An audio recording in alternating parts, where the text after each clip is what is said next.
When you're writing an episode, do you ever think, I mean, you have this great idea, and then you say, wait, didn't we do that in season 3? You know, we actually started doing that at the end of season 1. I was going to say, yeah, then they just write it anyway.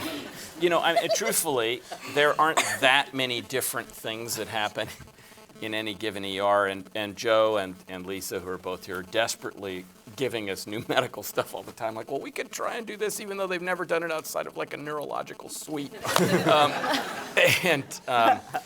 But the circumstances change, and I think what actually another thing that works about the show is that we all have a dread of being in these situations with our family members, with you know, yourself, your child, your parent, your brother, your sister, a good friend. And so by changing the circumstances into which the medical situations happen, all of the context changes for what's happening in the scene.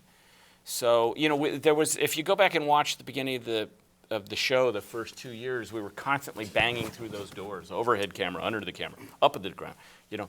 And then we really just got sick of it, sort of in the 3rd season, Joe, or the 4th season. We said, we're not going to do it anymore. And we literally haven't done it since. Well, the doors were broken. We broke the door.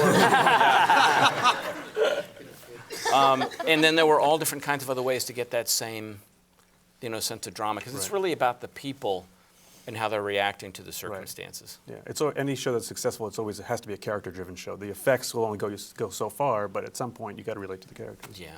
And we try to distinguish it, but that goes back to the other thing we're talking about, which is if it's a different character who's got a different set of circumstances in his or her life that's going through a story that might be reminiscent of a story that we did in season 2, well, you know, that's just I as a writer sort of accept that, and it's different. It feels different to me if it's John Stamos or Parminder going through that experience than it was in season 2 if it was George Clooney or somebody else.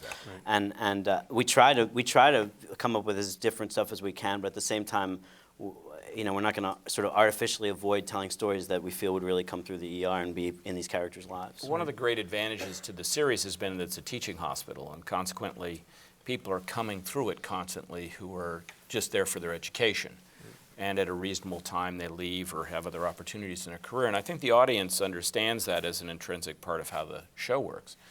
And how it really works. So it actually allows us to bring people in who are having to learn the same things, but in different ways. Yeah. And I think the audience actually enjoys, oh, I've seen that happen before, and oh God, I hope they don't do that, which is different than the experience you had in the first couple of years watching the show. Right.